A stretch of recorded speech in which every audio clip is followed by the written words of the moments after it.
ये JDU office में गहमा गहमी बढ़ चुकी है। पार्टी के कार्यकर्ता बड़ी तादाद में कार्यालय पहुंच रहे हैं। आपको बता दें, जातीय जनगणना को लेकर कहा जा रहा है कि 1 जून को सर्वदलीय बैठक बुलाई गई है। अब जेडीयू ऑफिस में गहमा गहमी बढ़ चुकी है।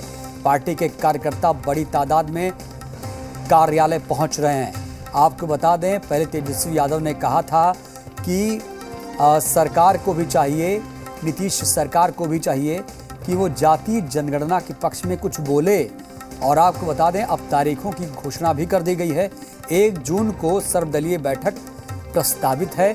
सर्वदलीय बैठक होगी, लेकिन इस पर अब जो सियासत है वो चरम पर हो चुकी है, क्योंकि माना जा रहा है कि जो पार्टी के कार्यकर्ता हैं वो अब कार्यालय पहुंच रहे हैं, जेडीयू ऑफिस पहुंच रहे हैं और पार्टी के कार्यकर्ता बड़ी तादाद में कार्यालय का रुख कर रहे हैं। तो जातीय जनगणना पर पार्टियों की मंत्रणा होगी, आपको बता दें। और उससे पहले जेडीयू ऑफिस में गहमा गहमी बढ़ने की खबर सामने आ रही है। हालांकि बीजेपी के कई नेता भी कह चुके हैं कि जातीय जनगणना होगी। कुछ बीजेपी नेता कह रहे हैं कि हम इसके पक्ष में हैं। हालांकि कुछ लोग ये कह रहे हैं कि हम इसके पक्ष में नहीं हैं। और ज़्यादा जानकारी के साथ हमारे पॉलिटिकल एडिटर शैलेंद्र जी जुड़ रहे हैं। शैलेंद्र, माना जा रहा है कि जो पार्टी के कार्यकर्ता हैं वो बड़ी तादाद में जेडीयू ऑफिस पहुंच रहे हैं। क्या हो रहा है वहां पर?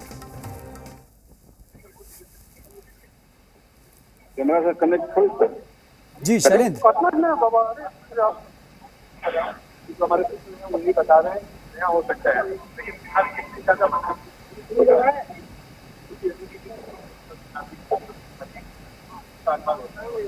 जी शैलेंद्र, आपको मेरी आवाज आ रही है? जी हाँ, पार्टी के जो कार्यकर्ता हैं जेडीयू ऑफिस पहुंच रहे हैं, किस सिलसिले में पहुंच रहे हैं?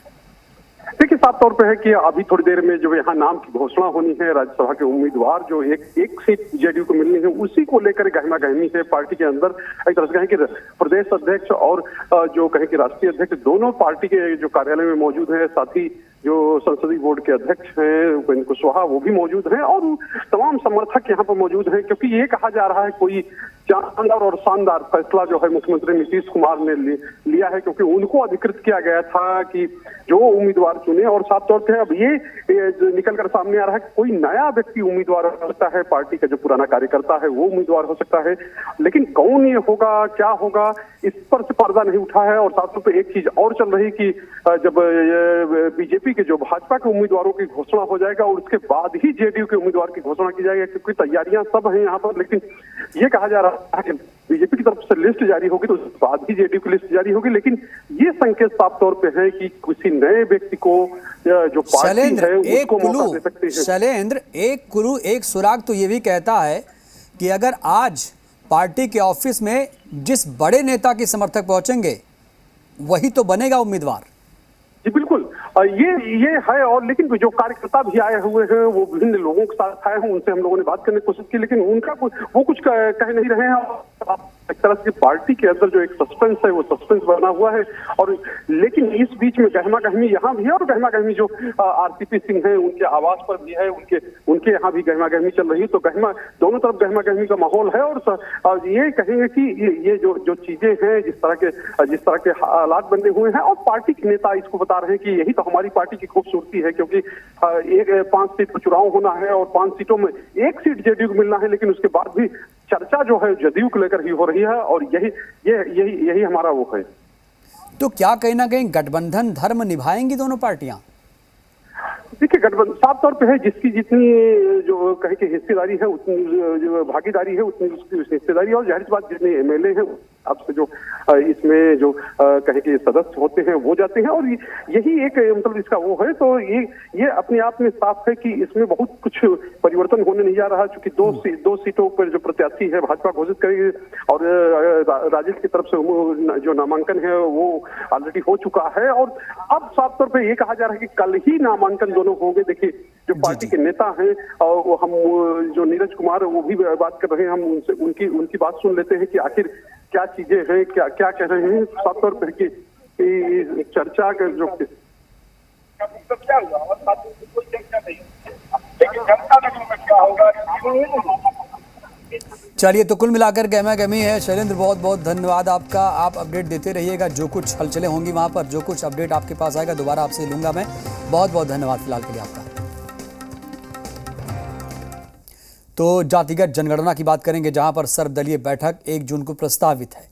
आज संसदीय कार्य मंत्री विजय कुमार चौधरी ने बैठक में शामिल होने के लिए सभी दलों को चिट्ठी लिखी है। चिट्ठी में अलग अलग दलों के नेताओं से बैठक में शामिल होने की गुजारिश की गई। इस बैठक में बीजेपी भी शामिल होने जा रही है। 1 जून को होने वाली बैठक में क्या कुछ निकल कर आता है, इस पर सबकी नजरें गड़ी रहेंगी। संसदीय कार्य मंत्री विजय चौधरी ने कहा कि त्रुटि रहित जनगणना को सरकार इस मंशा के साथ इस मुद्दे पर आगे बढ़ेगी। इसमें शुरू से ये परंपरा रही है कि विधानसभा से संबंधित मामलों में जो विधायक दल के नेता होते हैं उन्हीं को आमंत्रित किया जाता है, और वो अपनी सुविधानुसार अगर किन्हीं को एकाध व्यक्ति को साथ में पार्टी से या कोई दूसरे को साथ में लाना चाहते हैं तो लाते हैं, वरना अमूमन हर पार्टी के जो विधानसभा में विधायक दल के नेता होते हैं उन्हीं को आमंत्रित किया जाता है, और इस बार भी उन्हीं को आमंत्रित किया गया है। जिस तरह जातीय जनगणना बिहार सरकार कराने पर राजी हुई और बीजेपी को भी जिन्होंने झुकना पड़ा, तो ये दिख रहा है कि तेजस्वी यादव जी का पहल रंग। सर्वदलीय बैठक के माध्यम से जातिगत जनगणना पर निर्णय लिए जाएंगे, उसमें सबों की राय ली जाएगी और आगे कैसे और किस रूप में जो है से उसको कराना है, किन की भूमिका क्या होगी, उसमें कैसे जो है से हम प्रभावी तरीके से, सही तरीके से वो आंकड़े सही रूप में लोगों के बीच में आ सके। इस पर सब लोग अपनी अपनी राय देंगे उस बैठक के माध्यम से, और उसके बाद सरकार उस पर जो है से अंतिम फैसला करेगी। और यहाँ रुकेंगे एक छोटे से ब्रेक के लिए। ब्रेक के बाद भी खबरों का सिलसिला लगातार जारी है।